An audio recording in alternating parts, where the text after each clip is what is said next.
First, mucus came out of her stomach. Not blood, not pus, not what the doctor was expecting to see, but thick, warm, barely flickering mucus with the smell of rancid meat. It flowed down the white sheets, flooding the embroidered coat of arms, soaking the mattress, dripping onto the stone floor of the bedroom where swaddling clothes, bowls, a rusty scalpel, and an unbound prayer book already lay.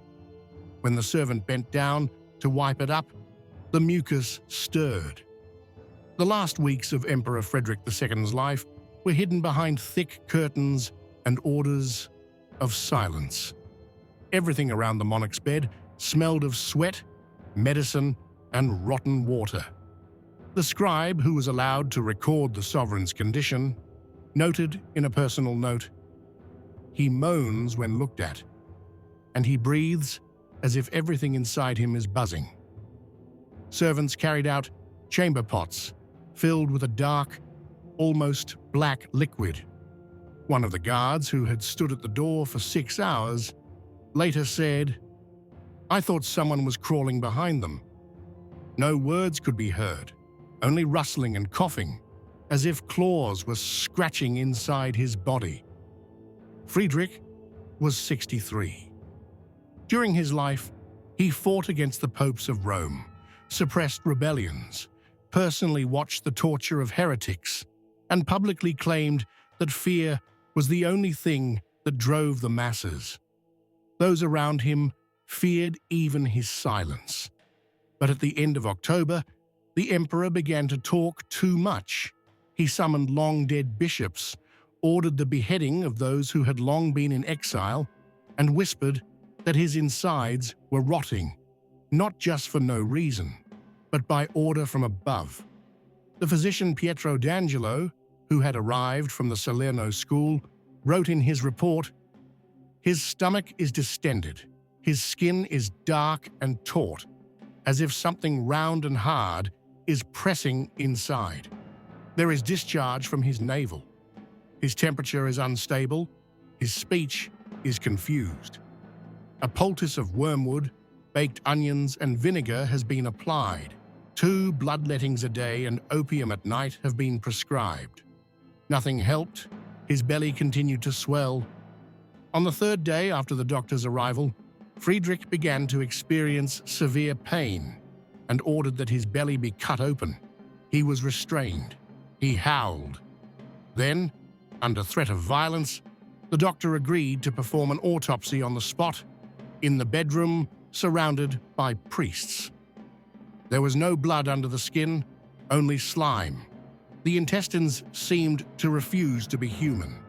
When I touched the liver, it fell apart," Pietro wrote. After this procedure, the stomach was not closed. The wound festered, the skin turned black, and a foul-smelling liquid continued to ooze from it. The emperor was given a powder made of rotting moss, lead, and wine vinegar. He was given a decoction of viper skin to drink. 3 crosses made of dried bread were placed on his pillow, supposedly to bring relief. But he screamed. At first only at night, then all the time. He demanded that monks be brought to him, but drove them away as soon as he heard the word forgiveness. He threatened to burn the bishops for treason, for not coming. One of them, who arrived secretly, saw him and did not enter the bedroom. According to a witness, he said, "He is no longer human." Security was tightened in the palace. Only 2 eunuchs and the senior maid were allowed to enter the chambers. Those who went in came back vomiting. The body stank. The sheets were not changed. The emperor's skin could not be touched. It burst at the slightest touch. The sores moved and oozed a liquid that looked like honey, but smelled like rotten iron. Panic began to spread among the entourage. One of the advisors secretly wrote, "If he dies now, the crown will fall into the hands of a madman." The heir, his grandson Conrad, was too young. The cardinals in Rome insisted on his abdication. They tried to force the emperor to dictate his will, but each time he began to pray incoherently in 3 languages at once and demanded that they bring him the bone of Saint Sebastian, the one with a hole in it, so he can breathe through it. Medicine was powerless.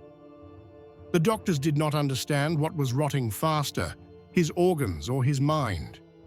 He heard footsteps behind the walls, swore that something was breathing in the floor, and ordered all the windows to be boarded up. In his last days, he forbade the lighting of candles. In the darkness, according to his servant, he whispered, "I can see them moving inside me." This continued until mid-December. That night, no one heard a cry, only a crack, as if a wet branch had been broken. When they entered, he was no longer breathing. His body lay in a fetal position. His stomach was silent, but the wound was still pulsing. Then began what the servants themselves called the last war. Bodies were carried through the back doors, doctors ran, chroniclers tore up their records, fearing for their lives. The smell was no longer concealed in the palace corridors. The stone walls of the abbey in Palermo, where the dying emperor was being kept, were covered with rags soaked in vinegar and blood. One of the guards vomited at the door and was led away. The servants were ordered not to say a word. "His stomach is open," they whispered to each other, but no one knew who had decided to do it or when. A Benedictine monk named Hubert, who was allowed into the chambers by order of the archbishop, wrote in his diary, "The peritoneum gapes like a wound in the world. His entrails are half outside, covered with rags soaked in vinegar, honey, and earth. The body moans without words. The face is like the parchment of a burnt scribe." Doctors summoned from southern Italy argued among themselves. One suggested cauterizing the edges of the wound with a red-hot iron, another to leave everything as it was and continue with opium infusions. The third remained silent. He was an old man from the Salerno school who had kept the emperor's diary since the day the pain in his right side began. He spoke little, but wrote a lot. His manuscript was later confiscated by the Curia and burned. Only one copy survived, discovered in Naples in 1498. From it, the skin of the abdomen is as thin as paper. It cannot be pressed. The contents flow out. It stinks, but he breathes. Sometimes he moans. The eyes stare at the ceiling, as if there is already another throne there. The guards would not even let the princes in. The locked door was visited by Conrad's son, who had long since renounced his father in letters to the Pope. Bishops hoping for confession, German ambassadors clutching decrees on the inheritance, all left without a word. Those who entered remained silent, and then either left the palace forever or disappeared without a trace. One of them, Count Ezon of Tivoli, was found 4 days later in the sacristy with his stomach torn open. No evidence remained except for a note. He saw and could not bear it, like our Lord. Frederick's body could not be turned over. When one of the doctors tried to put a new sheet under him, a dark, hardened piece of tissue fell out of his lower abdomen, which the monks later identified as the remains of a rotten liver. 2 days later, they began to wash him with a mixture of ashes and oil to scare away the flies. It did not help. By the end of the second week of December, they were no longer sitting, but swarming. There were more of them than candles. The Archbishop of Mainz, who had come personally to give the last blessing, did not enter the room. He ordered the guards to light incense and, speaking through a window covered with a cloth, said, "If he can hear, let him know that we are praying for him." But But if not, let this smell be the last thing left of the Christian world during his lifetime. Frederick was conscious, but no longer spoke. Only once, according to the testimony of the monk Hubert, did he whisper, "I feel the sun rotting." The next day, he began vomiting a black mass.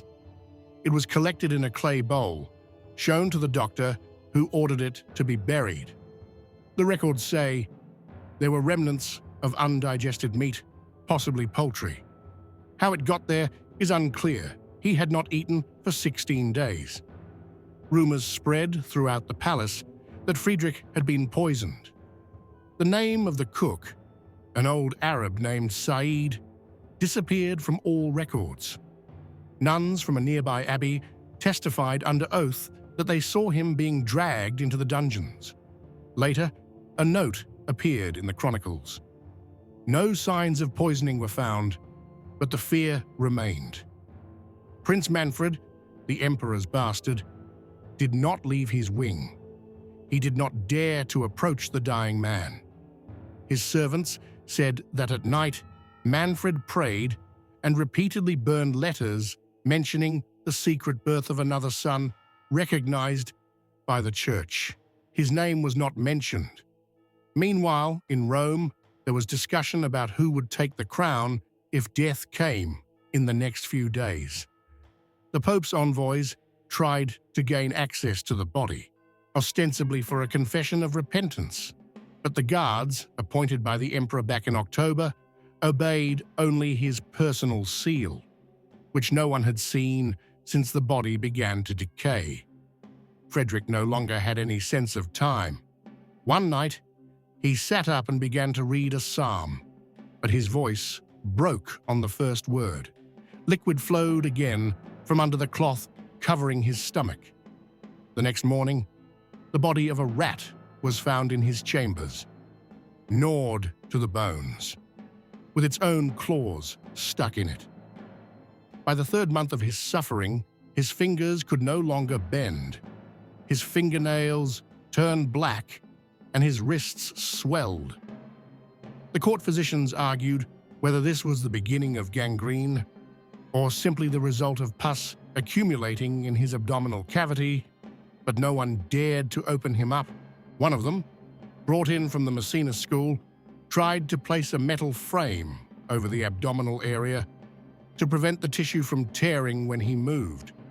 By morning, the emperor had a fever, and by noon, the bandages had to be cut off. Everything underneath was covered in black slime. The doctor disappeared that same night. Rumor had it that he had fled to Catania.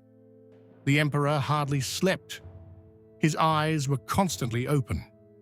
The skin around his eye sockets was sunken, his lips were cracked, and his teeth were loose. One night, according to the monk Hubert, he whispered, "How many nights will I see if I cannot close my eyes?" The servants stopped using lamps, not out of pity, but because the smell of burning oil mixed with the vapors of the body and caused many to vomit. By order of the Archbishop of Palermo, prayers of purification began to be read daily in the chambers. But even among the readers, there were rumors that the words did not reach the ceiling. One of the senior canons said, "When I pray over him, I feel the walls echoing with heaviness. It's as if there is another voice in this room, not God's." The next morning, he was found hanged in the well. The emperor still had not confessed. Priests took turns at the door, but no one was allowed closer than 2 elbows. In early spring, they tried to bribe one of the guards to let the Dominican in, but 2 days later, the guard died of a fever, and the conspiracy ended. The emperor's body began to move. One of the servants cleaning the floor noticed something crawling under the skin, along the ribs. When this was shown to the surgeon, he ordered a piece of tissue to be cut away. Larvae were found underneath. They were warm. After that, The doctors refused to approach the body without bandages, and 2 servants left for Trapani and did not return. Letters from Germany were no longer arriving. There was no one to reply to. Frederick dictated messages that no one wrote down. The words were incoherent, mostly prayers interspersed with complaints and threats against the Pope. In one of these delirious monologues, he shouted, "Tell him to come himself. I will show him my heart." By this time, his stomach had completely split open. The wound would not heal, despite being rubbed with wax, oil, and ash. The monks tried to cover it with animal skin, but the fabric slipped away like a wet rag. The air in the room became thick. Archival reports say it felt as if the flesh was not simply decomposing, but living of its own accord. It was as if the body was dying, not for the sake of death, but to keep the soul within itself for as long as possible. The servants began to die. 3 died of unknown causes. All had inflamed eyes, mouth sores, and fever. One of them shouted in a delirium, "He's watching when you stand with your back to him." After that, only 2 people entered the chambers, a eunuch and a mute boy, both of unknown origin. Both disappeared after the emperor's death. At the same time, negotiations began within the palace walls. Manfred, Conrad, and their nephews from northern Italy no longer hid their intentions. Each wanted to obtain the keys to the private chambers where the letters, seals, and will were supposedly kept. But the door remained locked. No one knew who had the key. Frederick no longer spoke. He only hummed, a long, throaty sound like the breathing of a dead cow. Sometimes this sound was interrupted by a sudden wheeze, and then silence reigned in the room. Then again, a moan, and again, darkness. In the middle of spring, his chest was opened. Officially, this was done to drain the accumulated fluid. But, as noted in the late treatise on the death of Caesar by an unknown author, the real reason was to find out if he had a heart. According to the record, where the heart tissue should have been, there was only a whitish crumb, like overcooked milk. This was taken as a sign. Further procedures were discontinued. The emperor remained in bed, exposed, motionless, not breathing, but with eyes full of pus that continued to stare. When the servants entered the chamber once again to change the sheets, the fabric under the body had stuck to the floor. The abdomen had fused with the wood. It took several people to tear the body away from the boards. During this, a mass poured out of the open wound, dark, thick, mixed with flaky pus. The room was filled with such a pungent odor that 2 servants lost consciousness and another vomited right at the emperor's feet. No one punished him. At that moment, punishment no longer made sense. His chest no longer rose. But Frederick was not dead. His eyes moved, slowly, uncertainly. They followed everyone who approached. One of the doctors wrote in his report, "He is not dying. He remains. And his body has become a cage from which his soul cannot escape." The prayers stopped. The priests left the courtyard. Only one remained, sent directly from the monastery in Manal. He sat in a corner and whispered psalms through a cloth soaked in vinegar. He developed a rash. He died 4 days later. Manfred sent a report to Rome. The emperor is in an unnatural state. He does not speak, but he hears. He is not dead, but he is not alive. His breath has disappeared, but his flesh refuses to be a corpse. There was no response. The Pope did not want to get involved in events that seemed more like a curse than politics. In the 4th week, pieces of tissue began to emerge from the wound in his stomach. These were not organs, but rather layers of dead flesh, resembling wet paper. Servants collected it in bowls, which were burned against the walls of the castle. One of the dishwashers claimed to have seen the imprints of letters in the flesh. He was dismissed. By spring, when the swallows had not yet returned, the castle was empty. Only the mute remained around the emperor, those who could not speak and those who refused to speak. The windows of his chambers were boarded up. The doors were locked from the inside. Water was brought in clay vessels and left by the wall. Sometimes it disappeared. Sometimes it did not. Almost all the courtiers left the court. The Duke of Calabria left at night without saying goodbye. The Bishop of Salerno was carried away on a stretcher, suffocating. One of the heirs, Conrad, tried to gain access to the chambers in order to bring his father's soul to order. He was not allowed in. The soldiers standing at the door had received no orders. They simply stood there, day and night, without food or sleep. One of them tore out his fingernails when he heard a voice from behind the door, which he claimed was his own, but spoke with the accent of his deceased grandfather. In the spring, the body stirred. Without breathing or moving consciously, it raised its hand and placed it on its chest. At that moment, a silence fell over the room, which was described in reports as the silent cry of stone. After that, Frederick's eyeballs turned black and sank inward. On the third day after this, doctors called back from Salerno examined the body and declared it dead. The exact words in the report: no pulse, no breathing, no temperature, but a shadow remained in the room.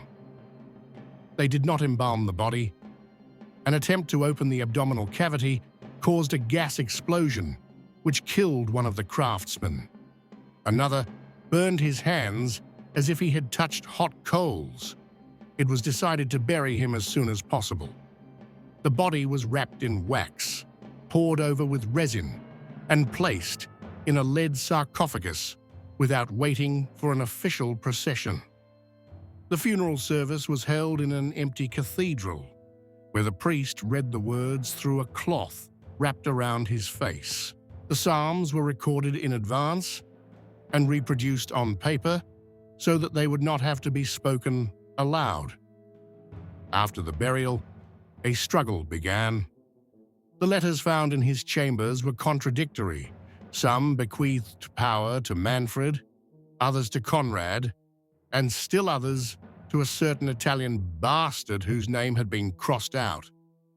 The will was covered in mud. The signature resembled the convulsive trace of a claw.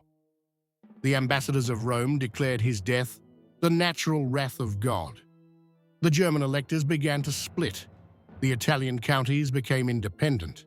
There was no officially recognized heir for another 4 years. During this time, rumors spread from Palermo to Naples. He is not dead. He has gone beyond death, and he will judge when he returns. When Frederick's body was sealed in lead, the temperature inside the sarcophagus continued to rise. According to the report of the master who sealed it, after 3 days, the metal began to pulsate, as if someone were moving inside. The ventilation holes had to be sealed with wax and iron. The walls around the tomb began to collapse, and a week later, the sarcophagus was moved to the dungeon of the Fiorentino castle, without a cortege or rituals. Thus disappeared the last witness to his end. The consequences were swift.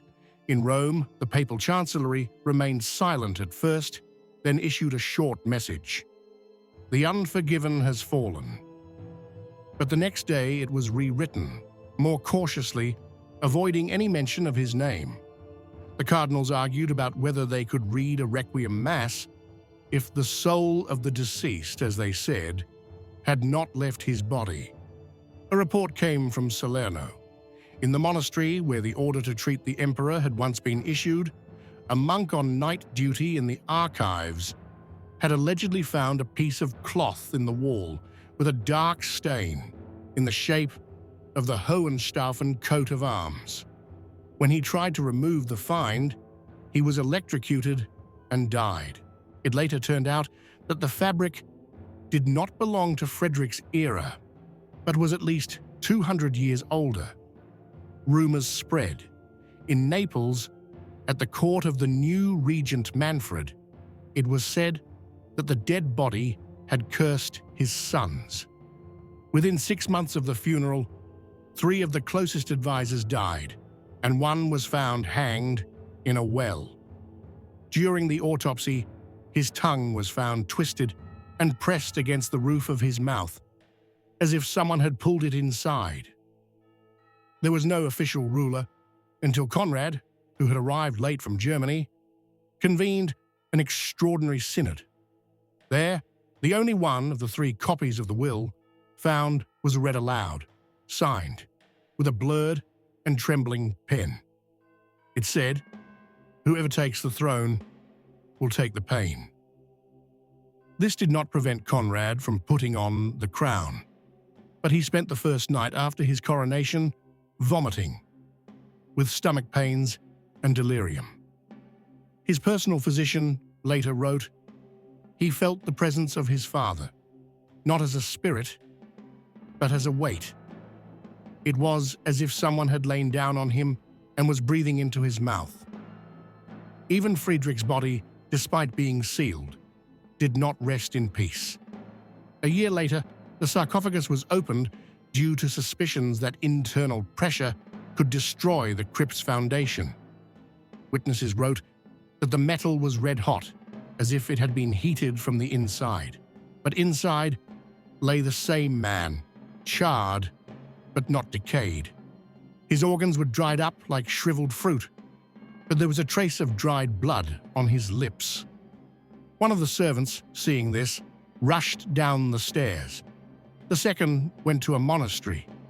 After resealing the tomb, it was surrounded by 7 layers of lead, covered with lime, and the entrance to the dungeon was bricked up. To this day, no one has reopened it. According to unconfirmed reports, in 1932, a German expedition attempted to break in, but 3 of the 5 men disappeared without a trace, and the other 2 burned all their notes and were committed to a psychiatric hospital. The political outcome was unclear. After Frederick's death, Germany plunged into fragmentation and Italy into strife between the Roman throne and local dynasties. His heirs disappeared one after another, from poisoning, heresy, murder, or exile. None of them reigned for long.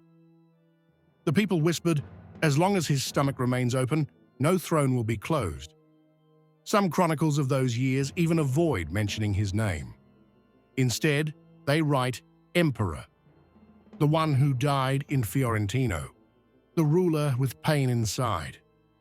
Medical treatises of the Salerno school of that time forbade describing his symptoms in full. One of the doctors who dared to do so was excommunicated and hanged on his own sheets. Friedrich's body remained a source of fear and legends. There were no mass masses for his death, no bells rang, no funeral torchlight processions. Only once, on the day when the news settled and the sarcophagus finally cooled, did the sky over Sicily turn grey as iron, and snow fell in Palermo, the first in 300 years. Historians argue about the causes of his death: gangrene, internal organ rupture, infection, a curse, but none of the treatises mention it by name. In the conclusion to his Experience of the Death of Great Men, a doctor of the late 15th century wrote he did not die, he remained inside his own belly, and now he lives in the bellies of others.